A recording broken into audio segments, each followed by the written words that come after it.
On April 16th, NFL fans are drawn into the courtroom spotlight where players Rashee Rice and Teddy Knox find themselves embroiled in a massive lawsuit. In the NFL, it is not strange for NFL players to be entangled in legal action and appear in court. It's overwhelming to count the number of cases involving NFL players that happen in a year, even one facing many cases. From money laundering and fraud, drug possession to sexual assault, murder, maybe all crimes can take place in the NFL world. Welcome to our channel, and today let's highlight typical NFL players appearing in court and explore the latest development of Rashee Rice and Teddy Knox's lawsuit. Rashee Rice and Teddy Knox. These are two extremely hot names in the NFL, making fans wait for punishment for both in the recent lawsuit. Rashee Rice was selected by the Chiefs in the second round of the 2023 NFL Draft and won the Super Bowl over the San Francisco 49ers. Rice also holds the NFL record for most playoff receptions by a rookie, catching 26 passes during the Super Bowl run. He is considered the X factor that could extend the Chiefs' championship window, or the jeweler for Reed, Mahomes, and Kelsey to add to a third Super Bowl ring. How about Teddy Knox? He's a cornerback at SMU. Knox played in 11 games last season, primarily contributing on special teams. Both players have great prospects in the new season, but now everything has been destroyed because both of them are criminals in a serious case. On March 31st, Knox was driving a Corvette and Rice was behind the wheel of a Lamborghini, racing down North Central Expressway near University Drive in Dallas. The drivers lost control of the luxury cars and the Lamborghini hit the median in the middle of the highway. Both vehicles swerved into traffic, causing a chain reaction crash. After the crash, Rashee Rice and Theodore Knox left the scene. Both Rice and Knox are being arrested and facing 8 felonies, 6 counts of collision involving bodily injury, 1 count of collision involving serious bodily injury, and 1 count of aggravated assault.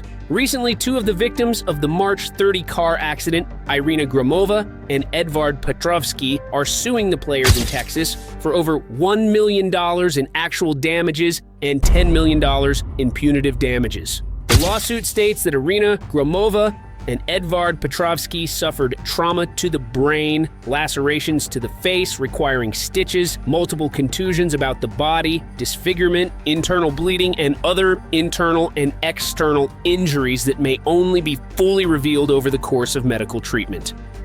This may not be all, because there are 7 victims in this incident, and it is forecasted the number of their lawsuits will increase.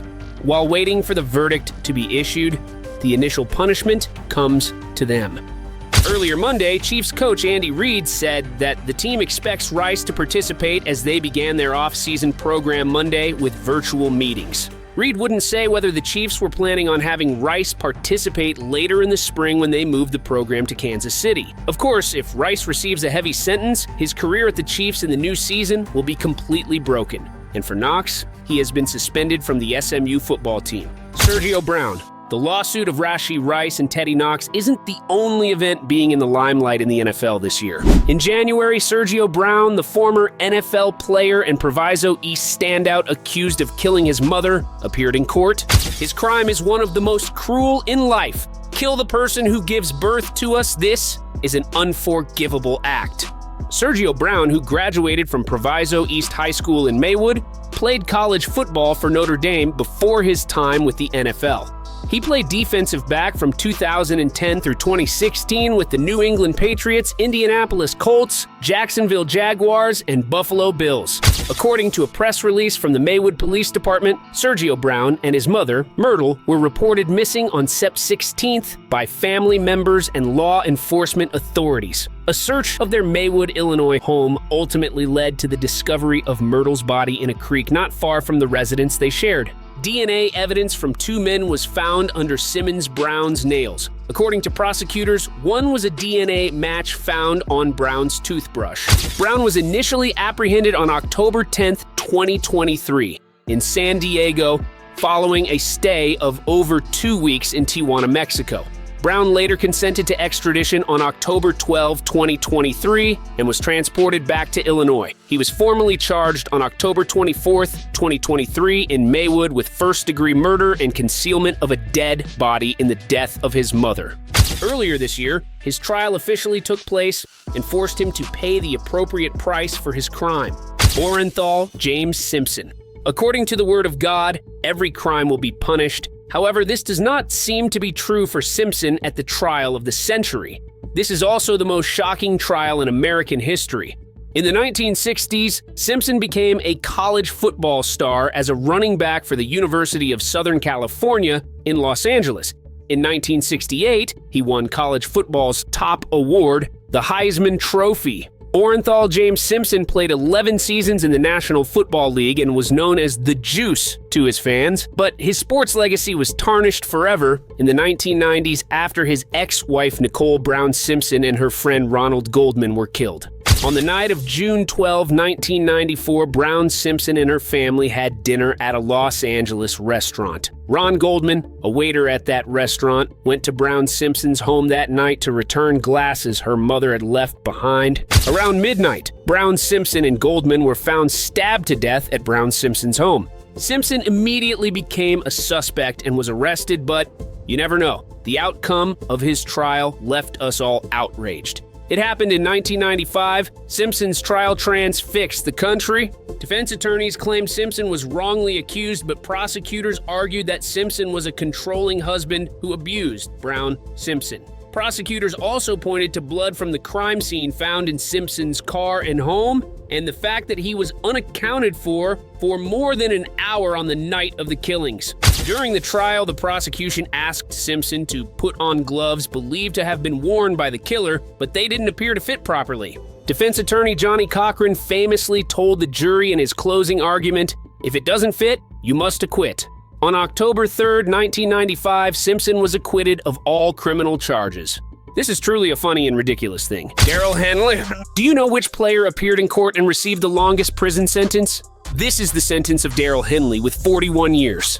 In 1995, Darrell Henley had been living the dream of playing a defensive position for the LA Rams for 4 years, playing 76 games and amassing 12 interceptions over 5 years, when it all came crashing to a halt. Henley is convicted, along with 3 others, for trafficking cocaine. While he denies the charges, Henley eventually admits that he financed a childhood friend's criminal activity. Whilst awaiting sentencing, he allegedly paid a prison guard to smuggle a mobile phone into the prison so he could speak to his family, including then-girlfriend and baby daughter. Things took an even worse turn as Henley decided to put a hit out on the judge in charge of his sentencing and a key witness. However, neither hit went through as Henley was, in fact, talking to undercover agents who recorded these conversations. In 1996, Henley pleads guilty to soliciting the 2 murders and is sentenced by 2 separate judges to a combined 41 years for the drug charges and solicitation of murder. Eric Naposki. At least Darrell Henley still has a chance to be released from prison after 41 years. The player below doesn't even have that chance when he has to receive a life sentence. In 2011, former NFL linebacker Eric Naposki was charged with the murder of businessman and millionaire William Bill McLaughlin, nearly 15 years after the crime had occurred. After years of investigation, authorities found that Naposki was having an affair with Nanette Packard, McLaughlin's fiancée. Packard and Naposki reportedly executed the premeditated murder by shooting McLaughlin in his Newport Beach home on December 15, 1994. Kevin McLaughlin, Bill's son, had been living with his father since his accident that led to his speech impediment. After he heard gunshots from downstairs, he reportedly rushed to the crime scene.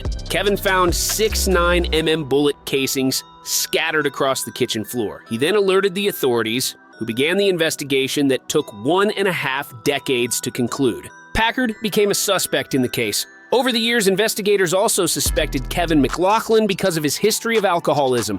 They discovered a 9mm semi-automatic handgun in Bill's possession. However, no gun residue was found on him, and the case went cold for nearly a decade. In 2008, the investigation was reopened. During covert surveillance on Packard, she was spotted getting intimate with Naposki, making suspicions stronger. Eric Naposki was then questioned, who had no solid alibi for the night Bill died. Moreover, he claimed to not possess any firearms, which proved to be a lie when the police found a 9mm semi-automatic handgun. With the evidence against Naposki strong enough, police arrested him in 2009, after which the trial began. 2 years after his arrest, the court charged Eric Naposki with first-degree murder in 2011. Meanwhile, Nanette Packard was convicted of conspiracy to commit murder a year later. Based on data from the California Department of Corrections, Eric Naposki is currently serving his life sentence at the Ironwood State Prison. Nanette Packard is also in prison at the Central California Women's Facility in Chowchilla. Neither of the convicted were given any chance of parole. All right. What do you feel about our list of typical NFL players appearing to court? Let me know who I forgot. A like and subscribe would mean the world to me. It's free. It really helps the channel out. It helps me get these types of videos to other NFL fans just like you, all right? See you later.